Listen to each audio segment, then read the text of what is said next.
Story master. নমস্কার, YouTube channel story মাস্টারের পক্ষ থেকে আমার সকল দর্শক বন্ধুদের জানাই আমার আন্তরিক অভিনন্দন। আজকের ঘটনা ভয়ঙ্কর ভৌতিক বিড়াল। হ্যাঁ, ঘটনাটি বিড়ালকে নিয়েই। আমার এক বন্ধুর বাড়ি আছে টাউনের একটু বাইরে, একটু নিরিবিলি, একটু শুনশান জায়গায়। তার একটা বাগান ঘেরা বা বড় দোতলা বাড়ি আছে। নিচে বেশ কয়েকটা ঘর, আর উপরে ঘর এখন তৈরি হচ্ছে। দুটো ঘর মোটামুটি তৈরি হয়ে গেছে, আর বাকিগুলোর ছাদ ঢালাই হয়েছে, এখনো তৈরি হয়নি, পুরোপুরি কমপ্লিট হয়নি। তা সেই আমার বন্ধুর নাম বিদ্যুৎ, বিদ্যুৎ কর্মকার।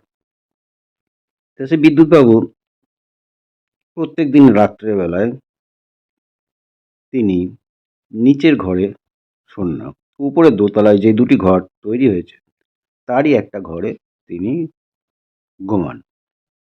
প্রত্যেকদিনই তার সেইটাই অভ্যাস।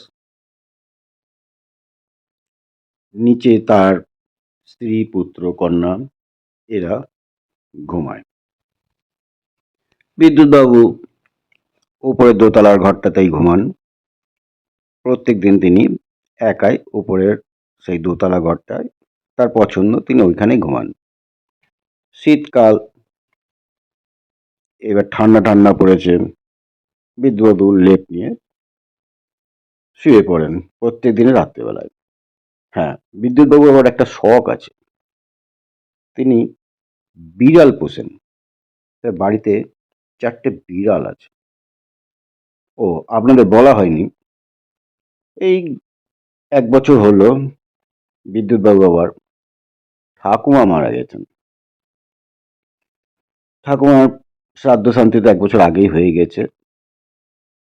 তারপরেও নাকি অনেকে, বাড়ির লোকে বলে, বাড়িটা যেন কিরকম, একটু কিরকম কিরকম লাগে।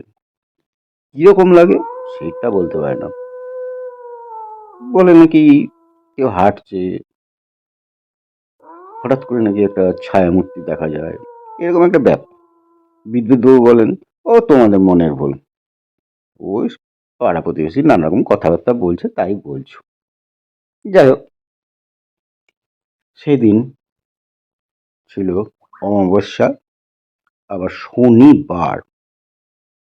কি একটা অমাবস্যা ছিল, মানে বেশ একটু নাম করা, একটু ভয়ালো ভয়ঙ্কর অমাবস্যা আর কি। নানা রকম অমাবস্যা থাকে তো, যেমন একটা ধরুন কৌশিকী অমাবস্যা, সেই রকম সেরকম একটা অমাবস্যা ছিল শনিবার আবার। তো বিদ্যুৎবাবু রাত্রে খাওয়া দাওয়া করে তিনি দোতলার ঘরে চলে গেছেন। এবার বিড়ালগুলোর অভ্যাস ছিল, নিচের আলো যতক্ষণ জ্বলবে, মানে খাওয়া দাওয়া করে সবাই ঘুমিয়ে যতক্ষণ না পড়ছে, নিচের আলো যেই অফ হয়ে যাবে, আর বিড়ালগুলো তখন নিচ থেকে উপরে, উপরে দোতলার দরজা খোলাই থাকে, বিদ্যুৎবাবু ওটা আর বন্ধ করেন না। বিড়ালগুলো ওই রাতের অন্ধকারে টুকটু করে 4জন এসে বিদ্যুৎবাবু লেপের ভেতর ঢুকে পড়ে। এবার বিদ্যুৎবাবু তার সঙ্গে 4টে ছানাপোনা নিয়ে সারা রাত ঘুমান। আর ভোর হলেই সে বিড়ালগুলো উঠে আবার নেমে নিচে চলে আসে। এটা হচ্ছে প্রাত্যহিক ঘটনা। তো সেই দিন ওরকম বিদ্যুৎবাবু খাওয়া দাওয়ার পর তিনি দোতলায় গিয়ে লেপ মুড়ি দিয়ে শুয়েছেন। কিছুক্ষণ পর দেখা গেল সেই 4টে বিড়াল স্রুত স্রুত স্রুত স্রুত করে এসে তার লেপের ভেতর ঢুকে গেল। যাকে ঢুকে তো গেছে, এবার বিদ্যুৎবাবু কখন ঘুমিয়ে পড়েছেন জানেন না। তারপর এই রাত্রি 3টে, 3:30টার দিকে তিনি দেখলেন বিড়ালগুলো আবার তার লেপের ভেতর থেকে বেরিয়ে নেমে নিচে চলে গেল। যাকে সেটা তো প্রত্যেক দিনই তিনি জানেন, দেখতে পান। তারপর তিনি ঘুমিয়ে পড়েছেন। কতক্ষণ তিনি ঘুমিয়েছেন নিজেও জানেন না। হঠাৎ করে তার মনে হলো লেপের ভেতর কি যেন গুঁতো মারছে। তিনি তো প্রথমে ভাবলেন তার সেই পোষ্য বিড়ালগুলোই হয়তো গুঁতো মারছে। যাকে তার হঠাৎ করে ঘুমটা ভেঙে গেল। এবার ঘরের তো লাইট অফ করা আছে। তিনি দেখছেন, হ্যাঁ, মনে হলো কে গুঁতো মারলো। তিনি ধমল করে উঠে বসলেন। উঠে বসেই দেখলেন ভালো করে লেপটা। না, লেপের ভেতর তো বিড়ালগুলো নেই। তাহলে বিড়ালগুলো নেই, তাহলে গুঁতো কে মারলো? তিনি বাইরে গেলেন। বাইরে বেরিয়ে দেখলেন না, কোথাও বিড়ালও নেই। তিনি ঠিক বুঝতে পারলেন না। মনের হয়তো ভুল হবে, সেটা মনে করি তিনি আবার ঘরের ভিতর এসে খাটের উপরে উঠে বসলেন, লেপটা পায়ের উপরে তুললেন। কিন্তু তার হঠাৎ করে কিরকম একটু ভয় ভয় লাগলো। মাথার চুলগুলো হঠাৎ করে দেখছে খাড়া হয়ে গেল, গায়ের লোমগুলো খাড়া। শীতের মধ্যেও কিরকম যেন একটা অল্প ভয় ভয়, তারপরে ঘাম ঝরতে থাকলো শরীর দিয়ে। তার মনে হলো ঘরের মধ্যে কি যেন একটু ঘোরাঘুরি করছে।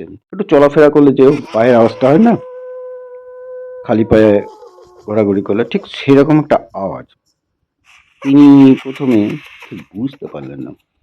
তিনি অনেকক্ষণ দেখলেন আর ভাবলেন যে বিড়ালগুলো তাহলে কি খাটের নিচে ঢুকে পড়ছে নাকি, দেখি তো। নিয়ে একবার খাটের নিচে দেখলেন, না, বিড়াল কোথাও নাই। তাহলে তাহলে আমাকে গুঁতোই বা কে মারলো? ঘরের মধ্যে পায়চারি করছে সেটাই বা কে? আগের দিন বিদ্যুতের বন্ধু আবার ইয়ার্কি মেরেছিল, বলেছিলেন, দেখ দেখ তোর ঠাকুমা আবার আজকে রাত্রে না আসে, অমাবস্যার রাত। ব্যাস, সেইটাই তার মনের মধ্যে গেঁথে গেছে।